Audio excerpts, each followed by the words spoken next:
Friends, hope आप सारे ही अच्छे होंगे। तो देखिए, बहुत इंपॉर्टेंट न्यूज़ है। आज फ्राइडे हो गया, कल सैटरडे और संडे को ही आपका जो है वो अन अकेडमी गवर्नमेंट स्कॉलरशिप एग्ज़ाम है, जहाँ पे आप बहुत ही बड़ी स्कॉलरशिप 5 करोड़ रुपए तक की जीत सकते हैं। देखिए, सबसे इंपॉर्टेंट चीज़ क्या है? प्राइस तो खैर आप जैसी मेहनत करेंगे उस हिसाब से आपको फल मिलेगा ही मिलेगा। सबसे इंपॉर्टेंट चीज़ देखिए, अन अकेडमी स्कॉलरशिप में ये है कि आपका ऑल ओवर इंडिया कंपटीशन होने वाला है एसएससी एग्जामिनेशंस में। आपके एसएससी एग्जामिनेशंस भी दिसंबर में, आपको पता है, डेट आ गई है। अब आपके पास बचते हैं 1 महीने। अब इससे बेहतर क्या होगा कि आप ऑल ओवर इंडिया के जितने भी आपके लर्नर्स, जितने भी स्टूडेंट हैं, उनके साथ कंपटीशन करके देख लें कि आप कहाँ पे स्टैंड करते हैं। अगर आप अच्छा रैंक पाते हैं तो आपको क्या होगा कि बहुत बड़ा कॉन्फिडेंस मिलेगा, एक बहुत ज़्यादा बूस्टअप मिलेगा, जिससे आप अपने एग्जाम्स को और ज़्यादा जो है मजबूत बना सकते हैं, अपने कॉन्फिडेंस को और ज़्यादा अप कर सकते हैं। इसके लिए देखिए, करना क्या है, आपको इनरोल करना है। स्कॉलरशिप लिंक मैं डिस्क्रिप्शन बॉक्स में दे दूंगा।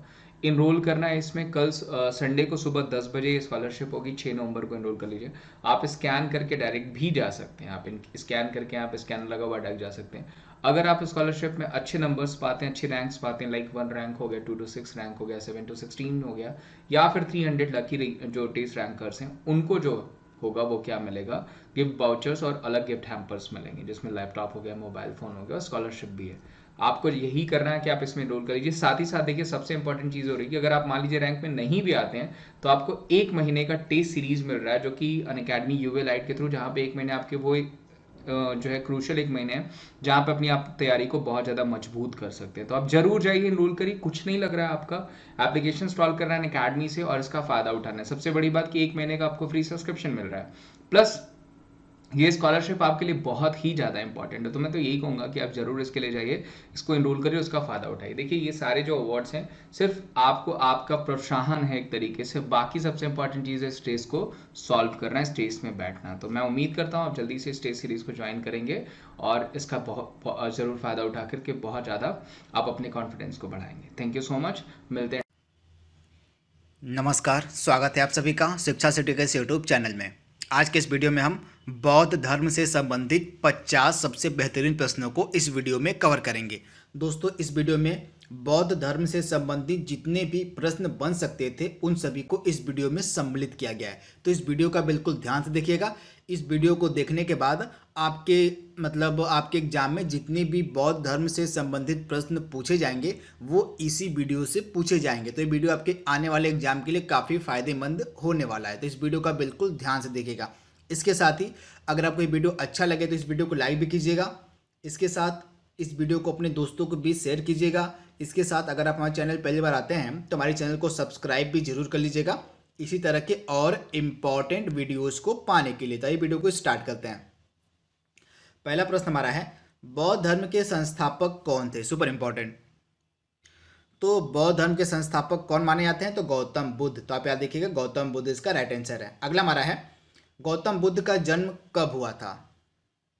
तो गौतम बुद्ध का जो जन्म हुआ था, ये हुआ था 563 ईसा पूर्व में। आप याद देखिएगा, 563 ईसा पूर्व में गौतम बुद्ध का जन्म हुआ था। तो इसका राइट आंसर हो जाएगा 563 ईसा पूर्व। अगला हमारा है, गौतम बुद्ध का जन्म स्थान कहाँ था? तो गौतम बुद्ध का जन्म स्थान कहाँ माना जाता है? तो कपिल वस्तु के निकट लुम्बिनी नामक स्थान पे। तो इसे आप याद रखिए, कपिल वस्तु के निकट लुम्बिनी नामक स्थान पे गौतम बुद्ध जी का जन्म हुआ था। तो आप इसे याद रखिएगा। अगला हमारा प्रश्न है, किसे एशिया का ज्योति पुंज यानी कि लाइट ऑफ एशिया के नाम से जाना जाता है? Super important. तो एशिया का ज्योति पुंज यानी कि लाइट ऑफ एशिया किसे कहा जाता है? तो महात्मा बुद्ध को एशिया का ज्योति पुंज या लाइट ऑफ एशिया कहा जाता है। तो इसे याद रखिएगा। अगला हमारा है, गौतम बुद्ध के पिता का क्या नाम था? Super important. तो गौतम बुद्ध के पिता का क्या नाम था? तो गौतम बुद्ध जी के पिता का नाम था शुद्धोधन। तो आप याद देखिएगा, गौतम बुद्ध के पिता का नाम था शुद्धोधन। तथा गौतम बुद्ध के बचपन का नाम यहाँ पे पूछा जा रहा है। तो महात्मा बुद्ध के बचपन का जो नाम था वह था सिद्धार्थ। तो इसे भी आप याद रखिएगा, गौतम बुद्ध यानी महात्मा बुद्ध के बचपन का नाम था सिद्धार्थ और महात्मा बुद्ध के पिताजी का नाम था शुद्धोधन। तो ये सभी प्रश्न एग्जाम में पूछे जाते हैं, इसीलिए मैंने इन सभी प्रश्नों को वीडियो में सम्मिलित किया। और जितने भी छोटे छोटे प्रश्न बन सकते थे या जितने भी बड़े से बड़े प्रश्न बन सकते थे, उन सभी को इस वीडियो में सम्मिलित किया गया, जो कि बौद्ध धर्म से संबंधित हैं। तो इस वीडियो का बिल्कुल ध्यान से देखिएगा। इस वीडियो को देखने के बाद बौद्ध धर्म से रिलेटेड जितने भी आपके डाउट्स होंगे वो क्लियर हो जाएंगे। तो इस वीडियो का बिल्कुल ध्यान से देखिएगा। अगला हमारा प्रश्न है, महात्मा बुद्ध की माता जी का क्या नाम था? Super important. तो महात्मा बुद्ध जी की माता का क्या नाम था? तो महामाया। आप यहाँ देखिएगा, महात्मा बुद्ध जी की माता का नाम था महामाया तथा इनका संबंध किस राजवंश से था? तो कोसल राजवंश से संबंधित थी इनकी माता महामाया। तो आप इसे याद रखिएगा। अगला हमारा है, महात्मा बुद्ध की सौतेली माता का क्या नाम था? Super important.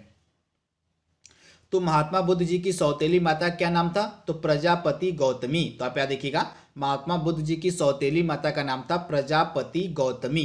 अगला हमारा है, महात्मा बुद्ध के बेटे का नाम आपसे पूछा जा रहा है कि महात्मा बुद्ध के बेटे का क्या नाम था? तो महात्मा बुद्ध के बेटे का क्या नाम था? तो इनके बेटे का नाम था राहुल। तो आप इसे याद देखिएगा, महात्मा बुद्ध के बेटे का नाम था राहुल। तो आप इसे याद देखिएगा, ये भी कई बार एग्जाम में पूछा गया प्रश्न है कि महात्मा बुद्ध के बेटे का क्या नाम था? तो इनके बेटे का नाम था राहुल। तथा महात्मा बुद्ध की पत्नी का नाम भी पूछा गया एग्जाम में, तो इनकी पत्नी का नाम है यशोधरा। तो ये आपको 4 चीज़ याद रखनी है।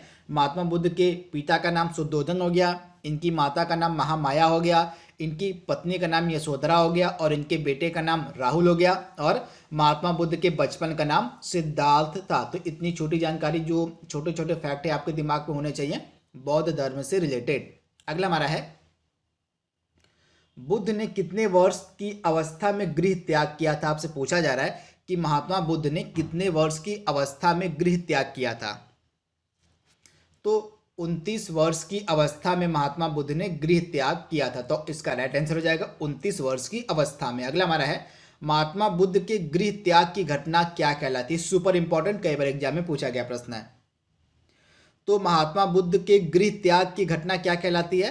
तो महात्मा बुद्ध के गृह त्याग की घटना कहलाती है महाभिनिशीक्रमण। आप इसे याद कर लीजिएगा, ये 100% आपके एग्जाम में पूछा जाएगा कि महात्मा बुद्ध के गृह त्याग की घटना क्या कहलाती है। तो उस घटना को हम कहते हैं महाभिनिशीक्रमण, जब महात्मा बुद्ध ने गृह त्याग किया था। तो आप इसे याद रखिएगा। तथा इनके गृह त्याग के लिए प्रतीक चिन्ह कौन सा इस्तेमाल में लाया जाता है? तो ये भी एग्जाम में पूछा गया है। तो जब महात्मा बुद्ध ने गृह त्याग किया था तो उनके गृह त्याग के लिए प्रतीक चिन्ह इस्तेमाल में लाया जाता है घोड़ा। तो आप इसे याद रखिएगा, घोड़ा प्रतीक चिन्ह का इस्तेमाल किया जाता है जब महात्मा बुद्ध ने गृह त्याग किया था। तो इसे भी आप याद रखिएगा। तथा इनके गृह त्याग की घटना महाभिनिशीक्रमण कहलाती है। अगला हमारा है, महात्मा बुद्ध ने अपना प्रथम गुरु किसे बनाया था? Super important. तो महात्मा बुद्ध ने अपना प्रथम गुरु किसे बनाया था? तो अलार कलाम को। तो अब इसे याद देखिएगा, अलार कलाम को महात्मा बुद्ध ने अपना प्रथम गुरु बनाया था तथा इन्होंने अलार कलाम से सांख्य दर्शन की शिक्षा ली थी। तो आप इसे याद रखिएगा। अगला हमारा है, बुद्ध के दूसरे गुरु का क्या नाम था? Super important. तो महात्मा बुद्ध के दूसरे गुरु का क्या नाम था? तो रुद्रक रामपुत्र। आप इसे याद रखिएगा, रुद्रक रामपुत्र जो थे ये महात्मा बुद्ध के दूसरे गुरु बने थे। तो इसे आप याद रखिएगा। अगला हमारा है, 5 ब्राह्मणों को बुद्ध ने 5 ब्राह्मणों को बुद्ध ने अपना शिष्य कहाँ पे बनाया था? तो 5 ब्राह्मणों को बुद्ध ने अपना शिष्य कहाँ पे बनाया था?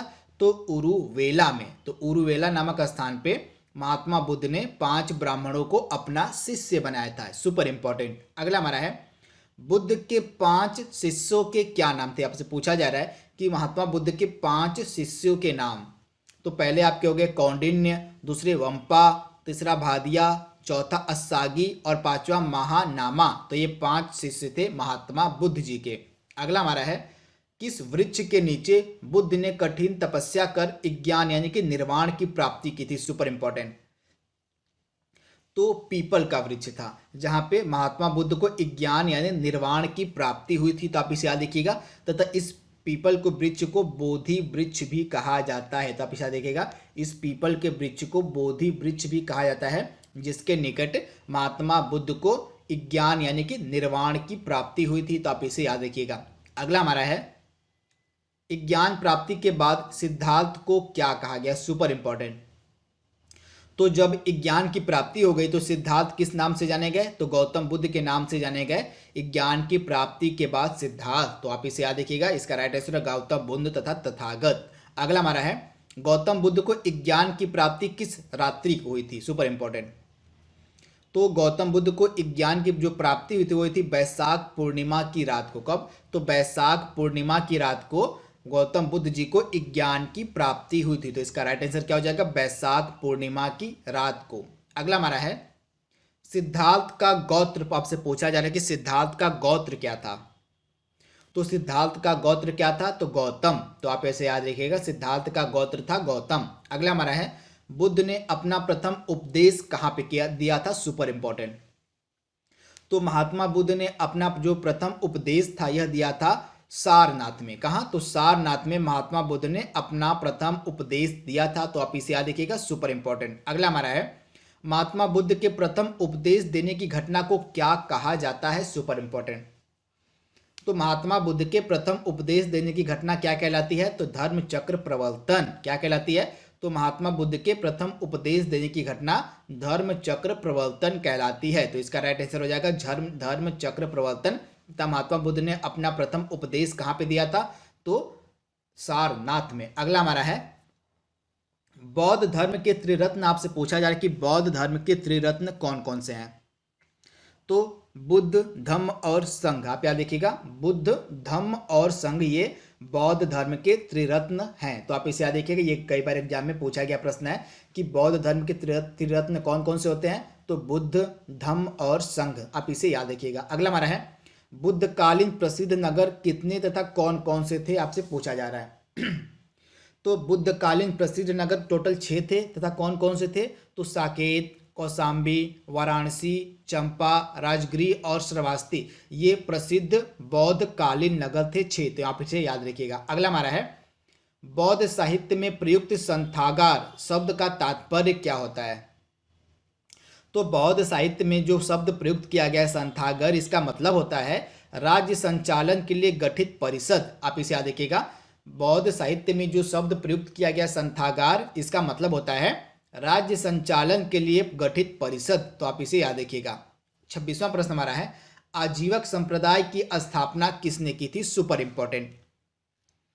तो आजीवक संप्रदाय की स्थापना किसने की थी?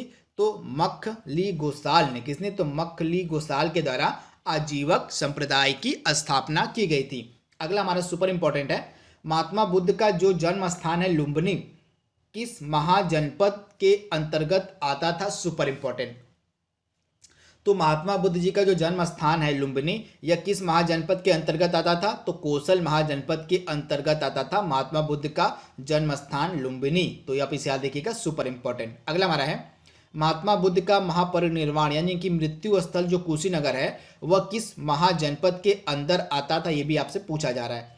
तो महात्मा बुद्ध को जहाँ महापरिनिर्वाण की प्राप्ति हुई थी यानी जहाँ पे इनकी मृत्यु हुई थी कुशीनगर में, यह किस महाजनपद के अंतर्गत आता था?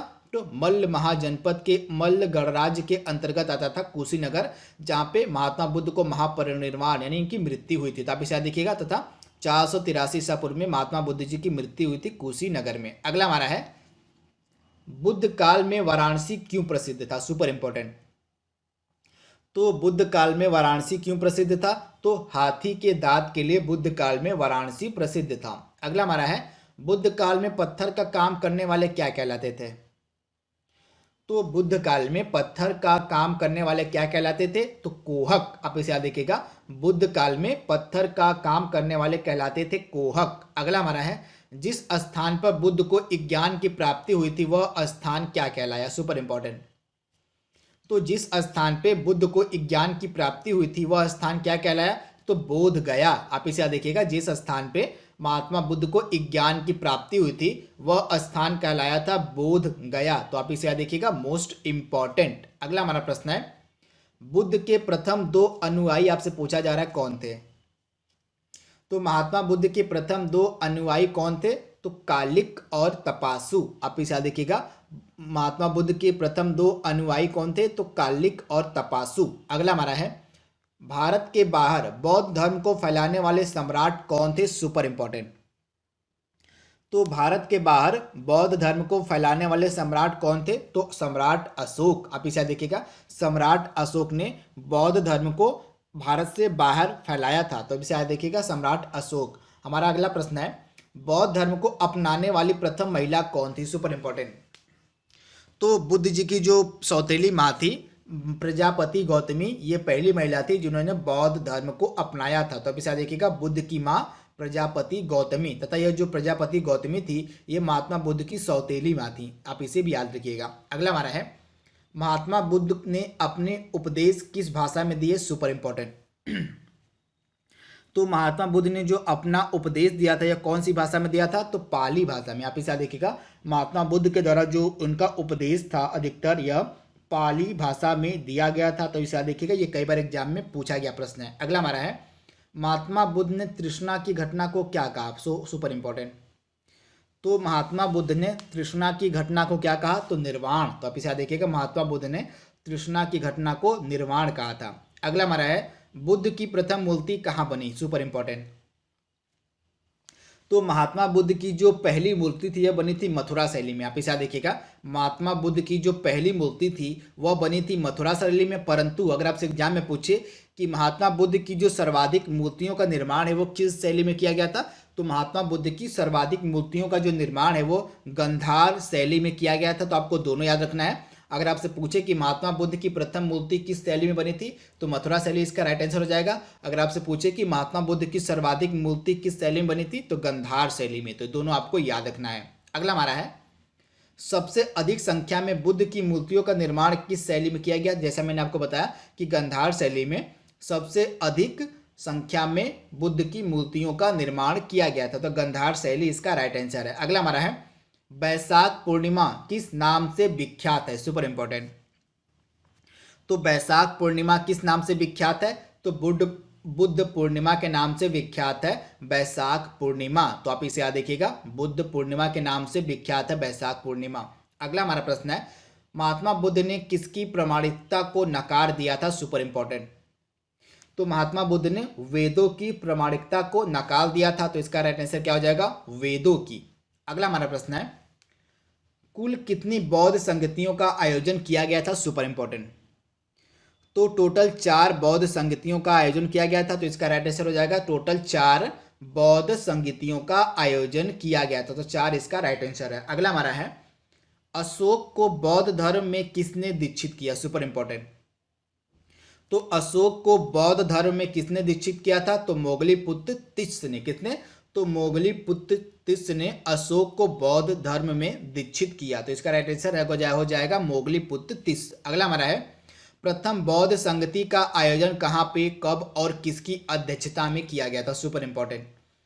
तो जो पहली बौद्ध संगति थी इसका आयोजन किया गया था 483 ईसा पूर्व में महाकश्यप की अध्यक्षता में। तो इसे आप याद देखिएगा, जो पहली बौद्ध संगति थी इसका आयोजन किया गया था 483 ईसा पूर्व में महाकश्यप की अध्यक्षता में। जगह थी राजगृह की सप्तपर्णी गुफा। तो आप इसे याद देखिएगा, राजगृह की सप्तपर्णी गुफा में 483 ईसा पूर्व में महाकश्यप की अध्यक्षता में प्रथम बौद्ध संगति का आयोजन किया गया था। ये सुपर इंपॉर्टेंट प्रश्न है। अगला हमारा है प्रथम बौद्ध संगति का आयोजन किसके शासनकाल में हुआ था? तो जब पहली बार बौद्ध संगति का आयोजन किया गया तो उस समय शासनकाल था अजातशत्रु का। तो इसे याद देखिएगा, हर्यक वंश का शासक था अजातशत्रु। इसी के शासनकाल में प्रथम बौद्ध संगति का आयोजन किया गया था। अगला हमारा है प्रथम बौद्ध संगति का उद्देश्य क्या था? तो प्रथम बौद्ध संगति का उद्देश्य था बुद्ध के उपदेशों को 2 पुटकों विनय पिटक और सुत्त पिटक में संकलित करना। तो आप इसे देखिएगा, मतलब महात्मा बुद्ध के उपदेशों को 2 पुटकों विनय पिटक और सुत्त पिटक में संकलित करना प्रथम बौद्ध संगति का मेन उद्देश्य था। तो आप इसे देखिएगा, मोस्ट इम्पॉर्टेंट था। आनंद के द्वारा सुत्त पिटक की आनंद के द्वारा सुत्त पिटक का संकलन किया गया और विनय पिटक का जो संकलन है यह किया गया किसके द्वारा? तो विनय पिटक का संकलन किया गया था उपाली के द्वारा। तो इसे भी आप याद रखिएगा। अगला हमारा है दूसरी बौद्ध संगति कहाँ, कब और किसकी अध्यक्षता में हुई थी? तो दूसरी बौद्ध संगति थी इसका आयोजन किया गया था 383 ईसा पूर्व में साबक मीर की अध्यक्षता में। जगह थी वैशाली। तो आप इसे देखिएगा, दूसरी जो बौद्ध संगति थी इसका आयोजन किया गया था वैशाली में 383 ईसा पूर्व में साबक मीर यानी सबाकामी की अध्यक्षता में। तो आप इसे याद रखिएगा। अगला हमारा है द्वितीय बौद्ध संगति किसके शासनकाल में हुई थी? तो दूसरी जो बौद्ध संगति थी यह किसके शासनकाल में हुई थी? तो शिशुनाग वंश का शासक था कालाशोक। इसी के शासनकाल में दूसरी बौद्ध संगति का आयोजन किया गया था। अगला प्रश्न हमारा है तृतीय बौद्ध संगति कहाँ, कब और किसकी अध्यक्षता में हुई थी? तो जो तृतीय बौद्ध संगति थी यह कहाँ, कब और किसकी अध्यक्षता में हुई थी? तो तीसरी जो बौद्ध संगति थी इसका आयोजन 251 ईसा पूर्व में मोगलीपुत्र तिस्स की अध्यक्षता में पाटलिपुत्र में की गई थी। Super important. तीसरी जो बौद्ध संगति थी इसका आयोजन पाटलिपुत्र में 251 ईसा पूर्व में मोगलीपुत्र तिस्स की अध्यक्षता में की गई थी। तो आप इसे याद रखिएगा। अगला प्रश्न हमारा है, तृतीय बौद्ध संगति का आयोजन किसके शासन काल में हुआ था? Super important.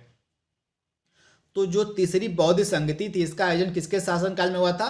तो सम्राट अशोक, मौर्य वंश का एक महान शासक था सम्राट अशोक, इसी के शासन काल में तीसरी बौद्ध संगति का आयोजन किया गया था। तो इसका राइट आंसर हो जाएगा अशोक। अगला प्रश्न हमारा है, चतुर्थ बौद्ध संगति का आयोजन कहाँ, कब और किसकी अध्यक्षता में किया गया?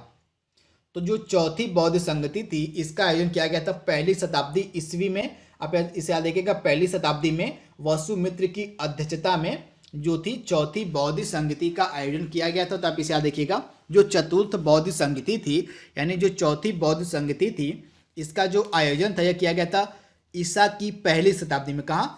तो ईसा की पहली शताब्दी में वसुमित्र की अध्यक्षता में जगह थी कश्मीर की कुंडल वन। तो आप इसे याद रखिएगा।